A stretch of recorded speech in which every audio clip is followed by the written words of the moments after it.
할렐루야. 2024년 6월 3일 월요일 아침입니다.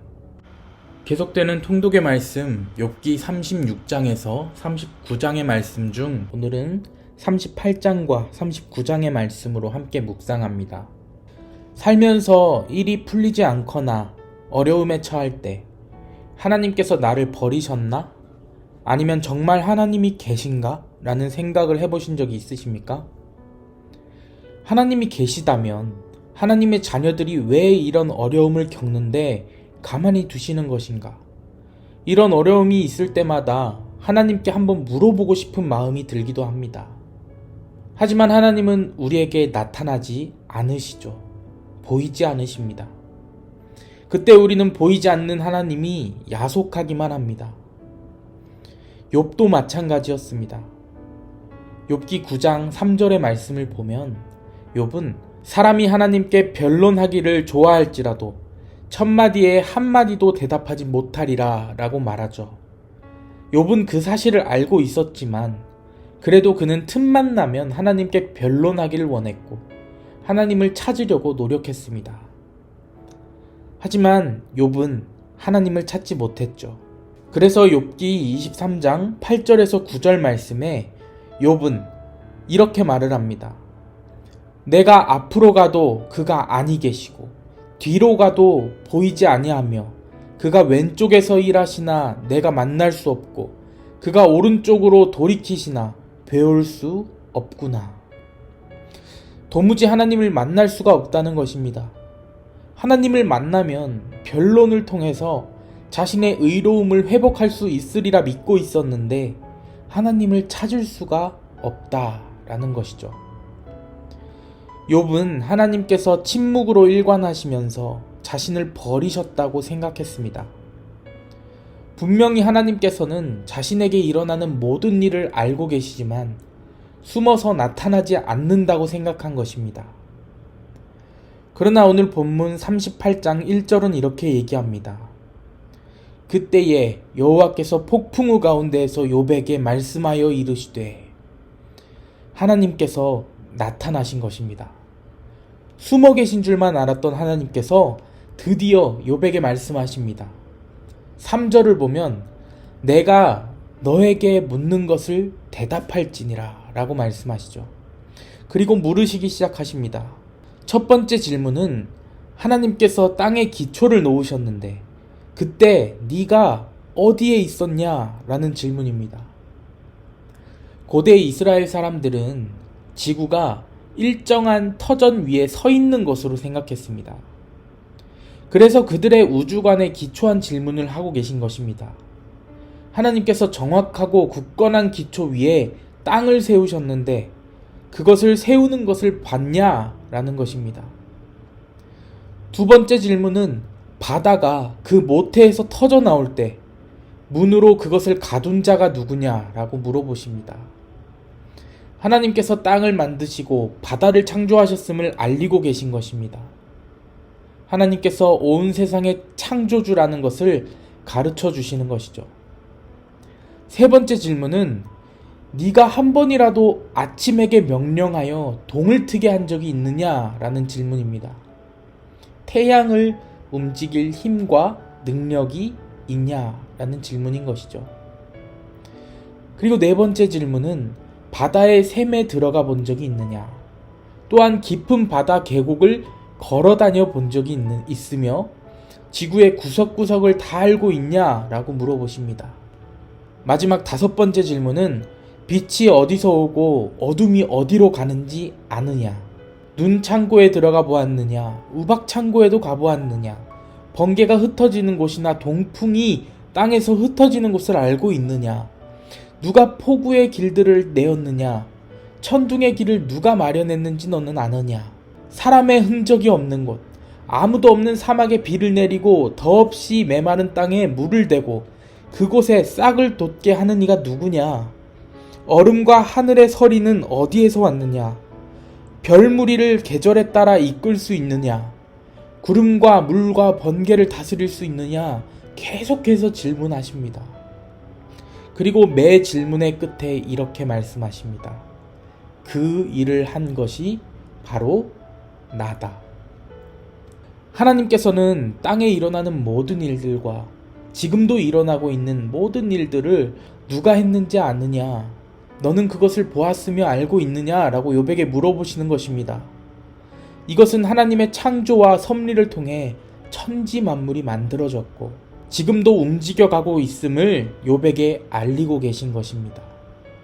사실 하나님께서 질문하신 내용은 우리는 상상도 할 수 없고 흉내도 낼 수 없는 일입니다. 그러나 하나님께는 너무나도 쉬운 일이고 평범한 일이죠. 우리의 머리로는 감당할 수 없고 우리의 지혜로는 그것을 다 담을 수 없지만 하나님의 편에서는 아무것도 아닌 일이라는 것입니다. 하나님은 땅의 창조주이자 주인이시고 바다와 하늘과 모든 동물과 천체를 만들고 주관하시는 분이십니다. 한순간도 그것을 내버려 두신 적이 없으십니다. 우리가 느끼지 못하고 우리가 보지 못했을 뿐이지 하나님은 언제나 변함없이 그 자리에 계신 분이십니다. 그러나 인간은 어떻습니까? 인간의 머리는 한계가 있습니다. 인간이 아무리 지혜롭다 한들 하나님의 지혜에 견줄 수가 없고 인간이 아무리 능력이 뛰어나다 한들 하나님의 창조 역사에 동참할 수준은 되지 못합니다. 인간이 아무리 지혜로움의 두각을 보인다 할지라도 꽃송이 하나 피고 지는 것을 제어할 수도 없습니다. 수많은 것을 볼 수 있다 해도 실제로 보는 것보다 보지 못하는 것이 훨씬 많은 것이 인간의 모습입니다. 우리가 사는 이 세상은 엄청난 발전과 도약을 이루어 왔고 또 이루어 가고 있습니다. 예를 들면 우리는 카메라가 발달하여 보다 많은 것을 찍고 넓은 것을 담을 수 있는 시대에 살고 있습니다. 그리고 스마트폰이 발달하여 지구 반대편을 볼 수 있습니다. 하지만 우리는 카메라 렌즈 속의 모습만 볼 수 있을 뿐이며 스마트폰 화면 속에 있는 정보만 취할 수 있을 뿐입니다. 우리 모두가 알다시피 이 세상에는 보이는 것보다 보이지 않는 것이 훨씬 많이 존재합니다. 하지만 인간은 보지 못하면 없다고 생각할 때가 참 많이 있습니다. 내 눈에 보이지 않으면 머릿속에서 지워버리는 경우가 많이 있다는 것입니다. 그래서 하나님께서 천지를 창조하셨고 지금도 다스리고 계신다는 사실을 알고 있음에도 불구하고 그것을 보지 못하여 머릿속에서 지워버리는 실수를 범하는 것입니다. 욥이 바로 그런 실수를 저질렀습니다. 고난을 당하자 보이는 고난은 믿었지만 보이지 않는 하나님의 존재는 잊어버리고 있는 것입니다. 그러나 분명히 기억해야 할 것이 무엇입니까? 38장에서 욥에게 말씀하실 때나 1장에서 사탄과 대화를 나누실 때나 욥이 고난을 당하여 자신의 생일을 저주하며 하나님을 찾을 때나 하나님은 늘 욥과 함께 하셨다라는 사실입니다. 오늘 본문에서 하나님은 욥에게 이것을 알려주고 계십니다. 우리에게도 마찬가지입니다. 하나님은 늘 우리와 함께 하십니다. 우리가 승승장구할 때나 한없이 힘들 때나 고난과 고독 속에서 허우적거릴 때나 주님을 불신하고 외면할 때도 하나님은 늘 우리와 함께 하셨고 앞으로도 함께 하실 것입니다. 우리가 보지 못하고 듣지 못할 뿐이지 하나님은 늘 우리 곁에 계시며 함께 하신다는 사실을 우리는 깨달아야 합니다. 계속해서 우리는 전혀 가본 적 없는 길을 걷고 있습니다. 그럼에도 불구하고 주님은 우리보다 먼저 가셔서 우리의 길을 예비하시고 오늘도 우리와 함께 하시며 우리를 안고 가십니다. 그 주님께서 어제도 오늘도 지금 이 시간에도 그리고 앞으로도 우리와 함께 하십니다. 이 믿음이 오늘 저와 여러분의 마음에 새겨져서 오늘 이 아침 우리의 입술에 감사가 흘러넘치는 은혜가 있기를 주님의 이름으로 간절히 축원합니다. 하나님은 보이지 않으시는 것이 아닙니다. 사실 우리는 모든 순간과 모든 만물을 통해서 하나님을 느끼고 하나님을 보고 있습니다. 그리고 그 하나님께서 지금도 호흡으로, 생명으로 나와 함께 하고 계십니다. 나를 사랑하시고 우리 가정을 돌보시며 우리 교회를 이끌어 가시는, 함께 하시는 하나님을 경험하는 저와 여러분이 되기를 주님의 이름으로 축복합니다. 40일 릴레이 기도, 오늘은 김명만, 문진희 집사님 가정에서 보내주신 교회를 위한 기도입니다. 함께 기도하며 오늘의 묵상 마치도록 하겠습니다. 오직 너희는 택하신 족속이요 왕같은 제사장들이요 거룩한 나라요 그의 소유가 된 백성이니 이는 너희를 어두운 데서 불러내어 그의 기이한 빛에 들어가게 하신 자의 아름다운 덕을 선포하게 하려 하심이라. 아멘. 은혜가 풍성하신 하나님, 우리를 세상 가운데서 주님의 나라로 부르시고 이제 세상에서 당신의 기쁘신 뜻을 이루기 위해 우리를 사용해 주시기를 소망합니다. 새롭게 한 주를 시작하는 첫날입니다. 주일 말씀을 통해 주신 성령의 인도하심과 이를 통한 성령의 열매를 거둘 수 있는 한 주가 되기를 소망합니다. 우리 모이는 교회 속에서 세상이 줄 수 없는 기쁨을 누리게 하시고 예수의 향기 가득한 모임이 되게 하시며 사람을 바라보기보다는 우리 안에 계신 성령으로 인해서 하나됨을 이루게 하옵소서. 교회에 닥친 문제로 인해 교회를 떠나는 성도들이 있습니다.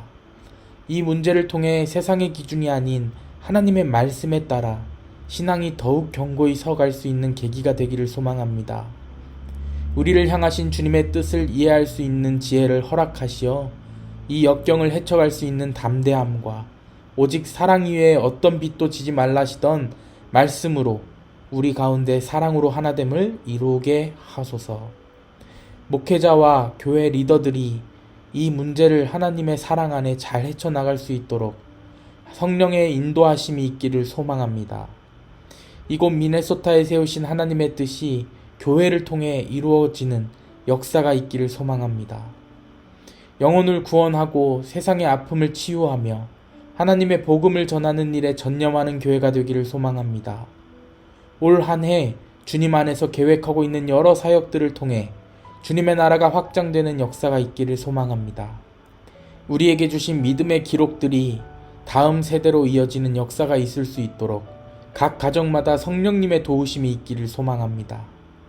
언제나 우리가 생각하고 기도하고 상상하는 것보다 더 크게 역사하실 주님을 찬양합니다.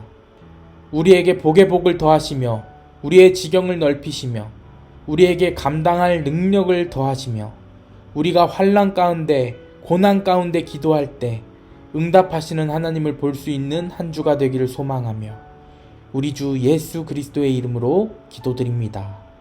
아멘.